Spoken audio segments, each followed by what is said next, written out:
Hello, family members. Hope you're having a nice day today. I want to tell you a story.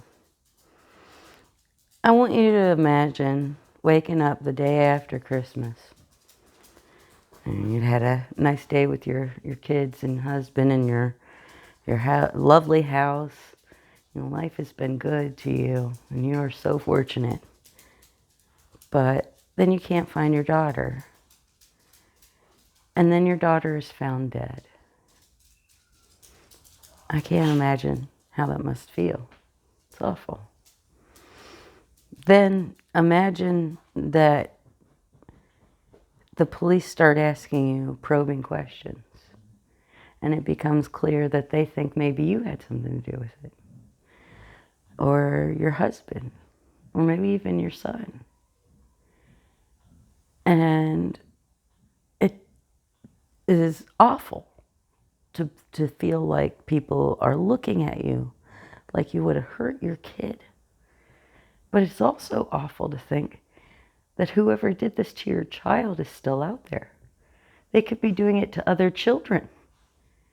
And no one seems to care, because all they care about is proving that you were a bad mom and somehow this is your fault.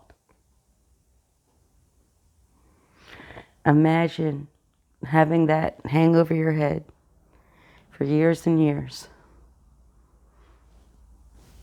And then you get cancer and pass away, always having that hanging over your head. Never knowing what happened to your daughter. Never having any expectation anyone's going to care enough to find out. And knowing that everyone thinks that you hurt her. That's the life of Patsy Ramsey. You know, I was always very interested in Patsy Ramsey because she's a West Virginia girl, like me. And she grew up in the pageant world. And, you know, I probably thought she had a fairy tale life. But after her daughter was murdered, the very fact that she allowed her daughter to compete in pageants was used against her. My dad trained bird dogs, and he ran in what are called field trials, and basically bird dog competitions. And I always admired that growing up. I kind of wanted to be like him growing up. I bet that JonBenet probably saw the trophies and pictures from her mom's pageant days and wanted to be like her mom.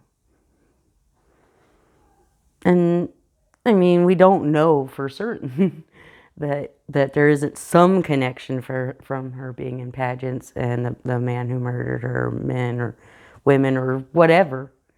We don't know because they never found out.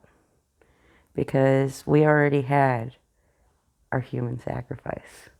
We already had Patsy Ramsey. There seems to be this tendency in society over and over again. And it's not just America. It's Lindy Chamberlain in Australia, you know, the lady whose child was taken and eaten by dingoes. Her baby was taken and eaten by dingoes. That really happened. And everyone thought she did it instead. And she had to give birth in prison and have her baby taken away from her after she'd already lost a baby to one of the most horrible things that could possibly happen. And still, to this day, people still make her life into a punchline. Monica Lewinsky, same thing. She was an intern, and her boss decided to have an affair with her. Her boss, who had insane amounts more power than she did. He was the president of the country. And when he gets caught, he throws her under the bus. He calls her that woman. And people still like that jerk. I don't get it. He's a sleazebag. Really. A very conservative sleazebag when you look at it. You know, he was the beginning of the Democrats becoming the centrist party. And I kept thinking we were going to have like a split in the Republican Party, but the Republican Party seems like it's kind of decided where it is right now. I think if we're going to have a split in the party, it's going to be the Democrats, because right now it's run by the dang centrists, and the progressives are just completely being ignored. So that's completely off topic. I'm sorry. We keep doing this over and over again, you know. Tanya Harding is another good example. You know, she maintains to this day that she wasn't involved in what happened, that it was her scummy husband that did it. And, you know, nobody ever seemed to take that possibility even remotely seriously. Like, they wanted to believe what they wanted to believe, and what she said happened didn't matter, right? Over and over again, you know, and we see it with the child actor thing. Judy Garland, much. Patty Duke, Mackenzie Phillips, Jeanette McCurdy. Over and over again, you hear about young people being exploited by their parents or by the studio system and doing like real hard work for years and years and years and years. And then when they struggle to go from being that cute little kid that everybody loved to an adult and whatever the heck that means, they're just like, oh, let's watch these people struggle. Because we won't stop looking at them as little kids. And every time that they try to figure out a way to express themselves as adult human beings, we're going to be like, nah. And the whole Nepo baby thing is wild too. Like, think about how people treat Jaden and Willow Smith. Like, those kids had no choice to be who who they are. Their parents being like A-list celebrities and them growing up in front of the camera is not their fault. You know, like, if they had ambitions that their parents encouraged, that's kind of like normal. And, you know, the fact that they're a little atypical in who they are, that's fine. You know, they're kids. They're trying to figure out who they are. They're young adults trying to figure out who they are. Why can't we give them grace? You know, the whole Nepo baby thing is it's just us finally recognizing that certain people have a hand up getting into the entertainment industry because of who their family is. And it's good to acknowledge that, but it's also wrong to like criticize children who grow up in front of cameras without their, you know, consent necessarily. You know, they can't meaningfully give consent when you can't meaningfully give consent when you're a child. You can't sign a contract. You can't, you know, that's the whole reason that we have laws related to intimate contact between adults and children, because children can't meaningfully give consent because they don't have all of the maturity that they need to give that consent. And so I don't care how much a kid says they're okay with being exploited. It's still wrong to exploit them. But we treated JonBenét's family like they had been exploiting her in some horrible way when, you know, she went to some pageants occasionally for fun. You know, that was like her hobby. It was like gymnastics or cheerleading or soccer or whatever. It wasn't the kind of exploitation that we really do need to call out. We don't call that out until after the child is done being exploited and is an adult. I wonder a little bit about whether there's some element of this human sacrifice tendency in the absolute gleeful enjoyment of the Kendrick Drake battle going so against Drake, Like, from what I hear from multiple sources, he sounds like he might be a little bit of a questionable person when it comes to young women. And, if that is the case, that should be handled appropriately by the appropriate authorities. But man, like people are just really taking a lot of pleasure in seeing that guy stumble and fall. And it's like, you don't know that guy. If you want to enjoy the art that has come from this, cool. But like really focusing on like dogging on that guy and whatever else he's doing, it's a little questionable. It's a little bit human sacrificey to me, Why won't we learn our lesson? We went through Free Britney, and yet we still keep doing this over and over again. We let young people be exploited over and over again, or victims of crimes be exploited over and over again, and gleefully decide that we know who they are and we know what they've done and we have the right to judge them.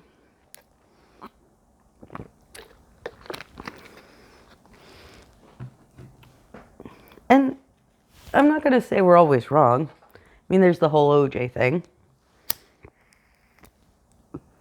Quite frankly, the thing about OJ people don't realize is what we needed to see is if the system would treat him like a rich man or a black man.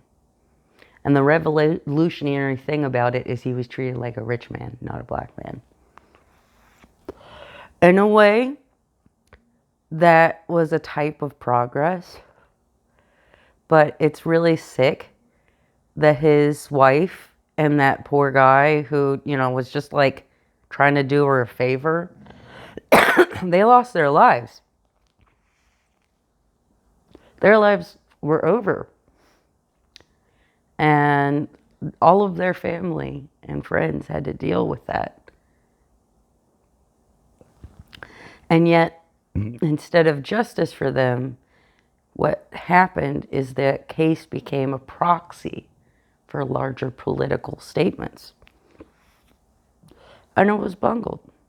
And it upsets me to this day that, it was so screwed up that there was never a clear resolution to it. Found not guilty criminally, but but liable civilly. There's always that question because it was handled so poorly by law enforcement, and that's frustrating. Those people are part of the human sacrifice. The whole true crime thing. In order for that genre to exist, people must die. People who like serial killers. In order for those serial killers to exist, people must die.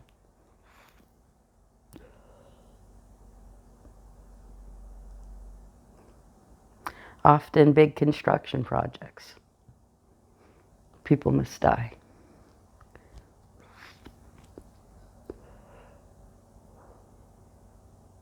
you know, when they did the World Cup in Qatar, so many people died. I don't even know.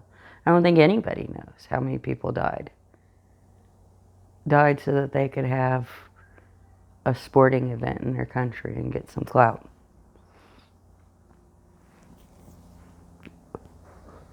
It's funny to me how much we look down on the idea of human sacrifice. But maybe some cultures are just more honest about it than others. You know, we had the Salem witch trials, and we have just Emmett Till, in a way, I think could be, he became an avatar of something and was tortured and killed because of what he represented, not who he was. The color of his skin defined who he was. Matthew Shepard, his sexuality defined who he was. Brandon Teena, his gender identity became who he was. I had a thought the other day, and I wonder if you could say technically that police shootings are hate crimes. I mean, I think some of them probably, yeah. Because it seems to me like the precipitating reason why they committed the crime that they did is because of the identity of the victim. Doesn't that make it a hate crime? Like, we are a brutal society. It's funny to me when I hear how people talk about gladiators in Rome. People do die playing professional sports. I mean, that's not the intention necessarily, but it does happen, and it shortens the lifespan of a lot of people. I mean, CTE, anyone? I mean, look at professional wrestlers and the awful health problems that they've had to deal with. Over and over again, our society proves that we are willing to sacrifice certain people in order for society to function the way it does.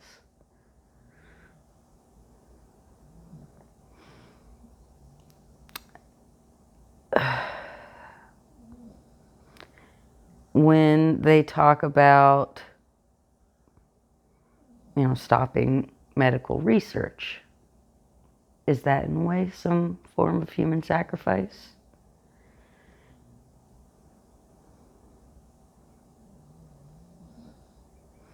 I don't know. We're a bloodthirsty society. We're an uncaring society a lot of the time.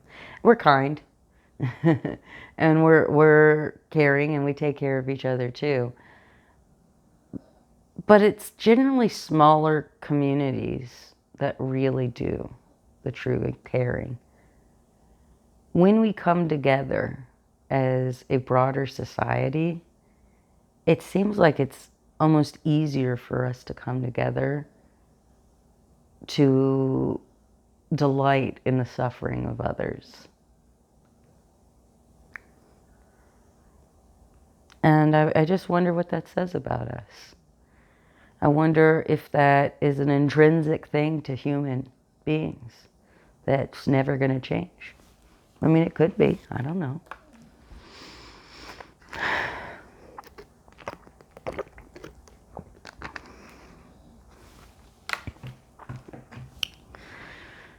I genuinely believe that most people, on at least some basic level, intend to be good.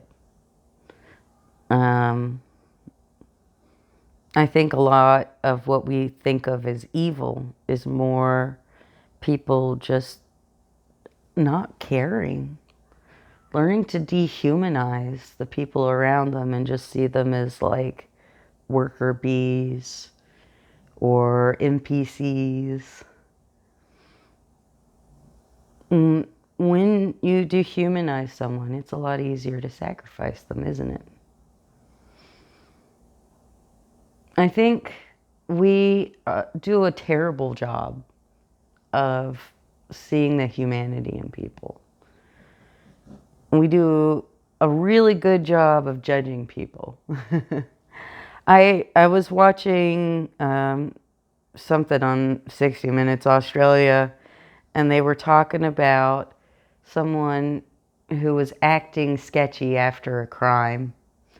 And that doesn't seem right. And that made me, like some investigator was like, that made me want to focus on the parent, because I think the parent must have did something because they were acting kind of sketchy. And I'm like, did you not learn anything from the Lindy Chamberlain case? From the Patsy Ramsey case? Did you not learn anything that the way that a person reacts under stress is not necessarily going to make sense to you, because they're not being rational necessarily? Like, when you're going through the most emotional, stressful thing you could possibly be going through in your life, you're not going to act right, okay? And expecting people to is just bizarre, honestly.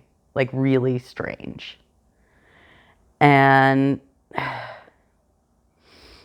you know, when someone is undergoing a lot of career stress and they're in the entertainment business, they're not necessarily going to act right, okay? They might shave their head. Not that I could relate to that at all. You ever get to where you're like, I'm sick of having hair, and you're just like, you know what, everyone's going to make a big deal about this dang hair, and you just cut it all off? I can relate to that. And that's what happened to Britney Spears. You know, people were just always making such a big deal about her hair and messing with her hair and touching her all the time. That must have been really obnoxious. And she didn't really have any choice.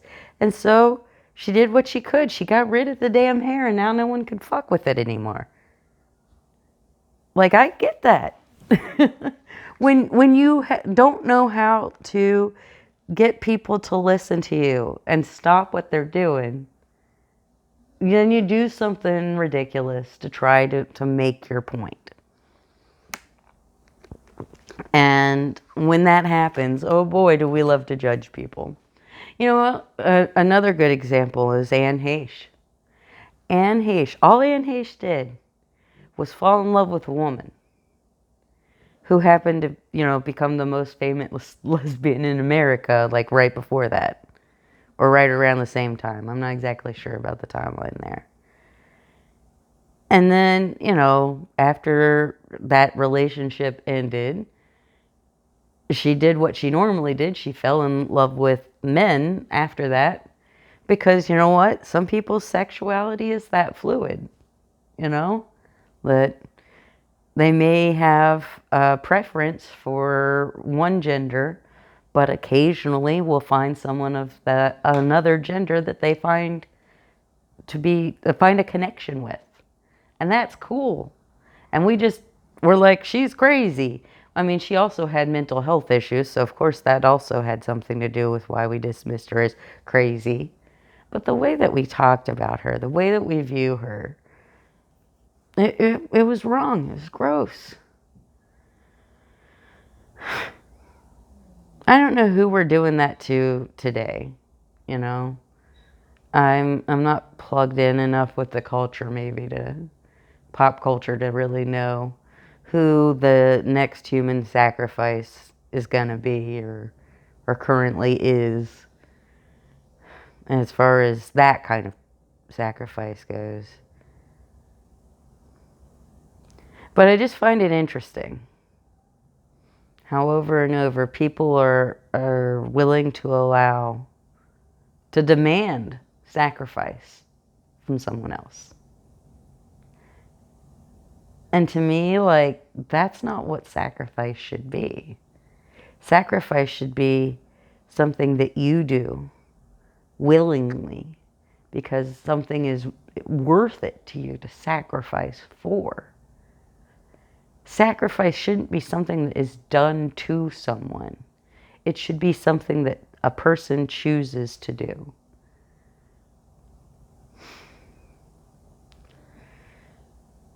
I don't know. I try to be very careful about passing any sort of judgment on people I don't know. And even people I do know, to be honest. You don't know what's going on in a person's life, you know? You don't have to like someone. I'm not saying that, we have to, like, like all pop culture people or whatever. I don't know. That just doesn't seem sensible, possible, anything like that. But what I am saying is, like, the next time something outrageous happens and there's somebody that you're like, oh my gosh, I can't believe them, they're horrible, blah, blah, blah, blah, blah.